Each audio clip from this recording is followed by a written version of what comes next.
Using the templates that's in your workbook, cut 8 pieces of your bud material. Now make up 4 sets, right sides together, and stitch around the side and curved top edge 1/4 of an inch away from the edge. If you use your fingers as a pivot point while stitching around these curves, you won't have to keep constantly starting and stopping as you go around them. Setting your stitch length a little bit shorter will also help you. Make sure you tie off both at the beginning and end of your stitching.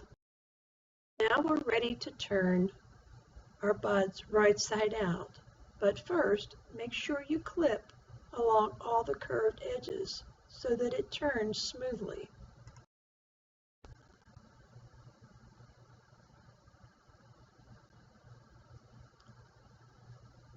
Now open up the bottom edge, and we want to turn this right side out. I like to use forceps to do this job, but you can use whatever you're used to using to turn small items inside out. I finish up the job with my orange stick, and I'm sorry this is out of view for you some places, but what I want to do is to press those seams out so it lays nice and flat. You don't want to use anything sharp for this job. You want to use something that is meant to do the job. Before we proceed to our next step, press your petals nice and flat. Using a long double-stranded thread that's knotted on one end, let's go ahead and gather the bottom edge of the petal. And we'll do that by just making short running stitches along the bottom, just like this. Okay, we're going to pull the needle through, pulling the thread tight, and then we're going to take a couple stitches back and forth to ensure that those stitches do stay tight. Now, are you ready for some more magic? Let's get those dimensional buds working. Leaving the needle and thread still attached, run the needle down the calyx as far down as you can get it and pull the needle through. Now, let the thread pull your bud down inside the calyx.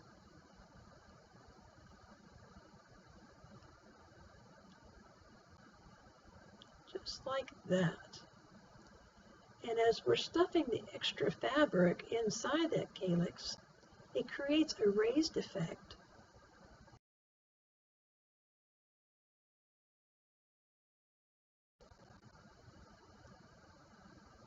Leaving the needle and thread attached once you get your bud positioned the way you like, we're going to go ahead now and stitch the top of the applique that we left unstitched before.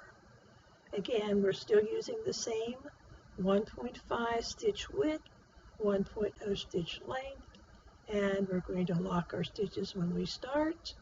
We'll stitch across the straight edge.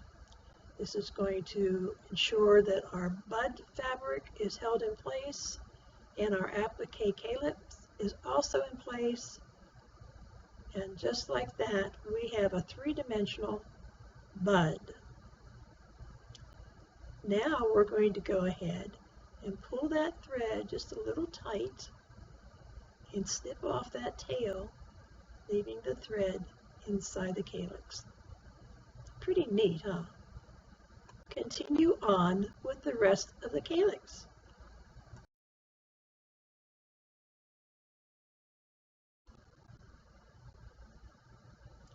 I like to trace my pattern onto a little bit heavier cardstock so I have a template, but using the template that I provided in the workbook, go ahead and cut out or trace 4 of the round circles for your flowers.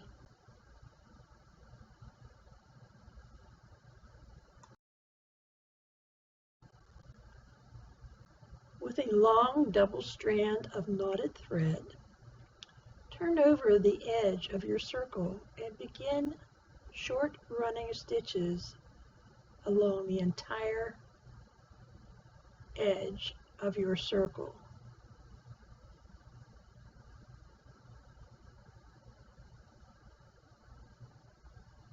For those of you who have made yo-yos before, this is exactly what we're doing right now. This is the first step.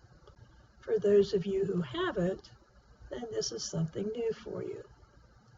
But you're just going to follow, just turning under just a small, just slight 1/4 inch edge. When you work your way around the circle and you're almost to where you started, you want to overlap that first knot, just a hair.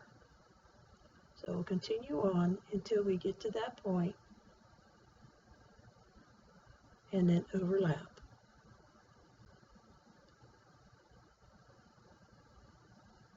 Just like this.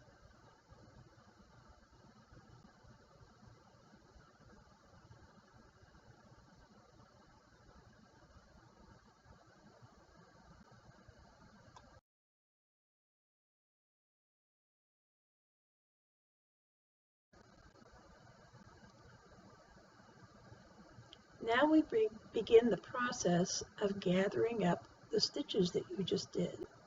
We want to make this as tight as we possibly can. So you're just going to work it around just a little bit at a time until it's gathered up tightly.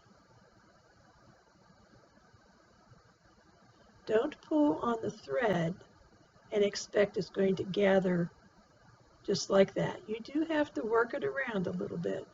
Otherwise, you'll take a chance of breaking your thread, and you'd have to start all over again. Continue to tighten up your gathers using your fingernails. Just keep pushing those pleats together tighter and tighter until you get a very small hole left in the center of your yo-yo. And it ends up looking basically like this. In addition to your template in your workbook giving you a round guide to cut your yo-yos, it's also giving you a guide to allow you to make your petals. Each yo-yo needs 5 petals, and rather than trying to eyeball it yourself, this will give you a great spacing guide for those petals.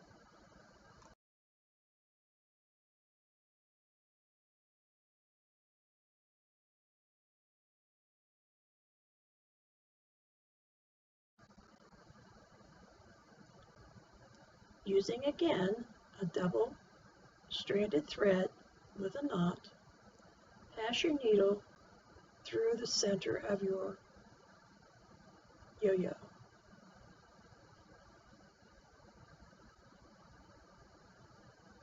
Now we're going to do an overcast stitch, placing your stitch on one of the marks that you just drew. If you draw that in tightly, you'll see that you're making a petal. Now we're going to go around the yo-yo in the same manner and continue to draw in those petals.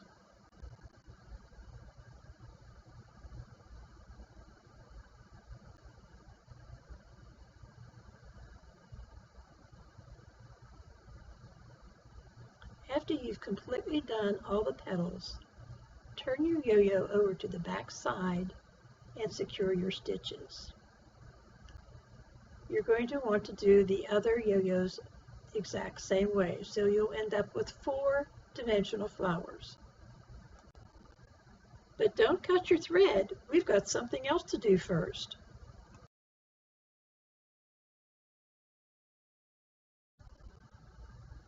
You could use regular old buttons, or Let's make our own.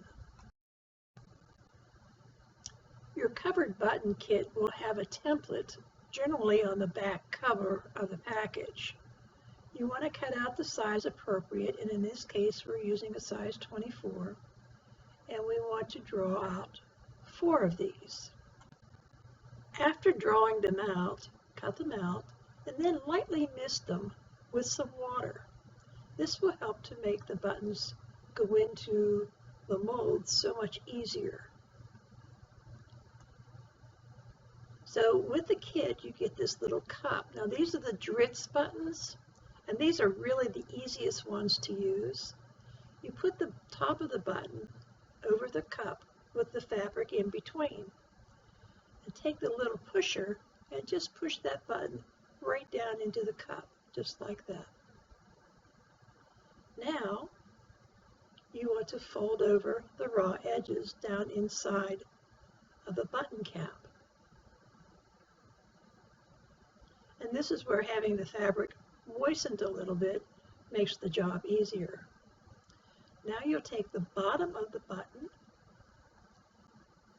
which looks like this, place it in the center of the button cap, take the little pusher, center it in there, and push. Now all you have to do is pop out your button. And there you go. You have a button to match your flower. Pretty easy, huh?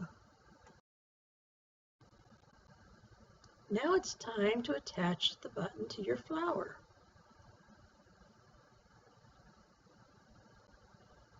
So push the needle up through the center again.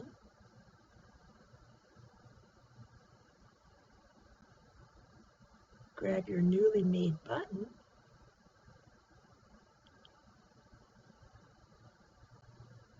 and just stitch it on.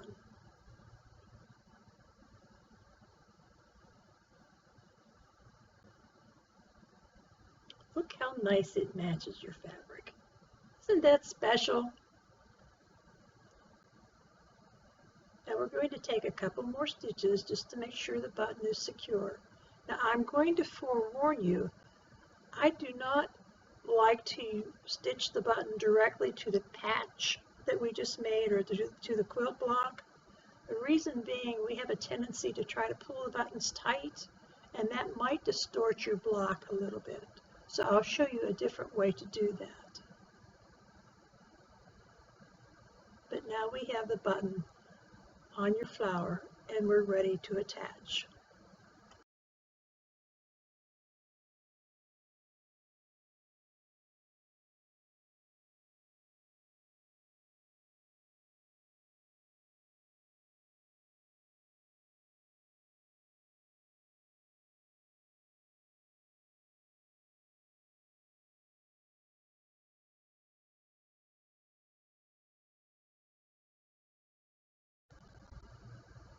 To attach your flower, just take several stitches close to the button through the flower itself into the back. This will help to keep from pulling your fabric a little bit too tight. And I again apologize for my cameraman, who's me, for going a little off the camera side here. But you just go back and forth doing your stitches to attach your flower to your piece.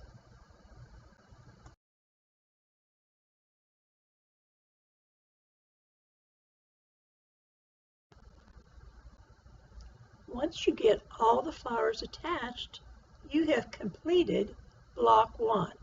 Congratulations! Don't forget to join us on our group Sit Down Free Motion Quilters in Facebook. There you can receive the full workbook that accompanies this Block of the Month project. Until next time, bye!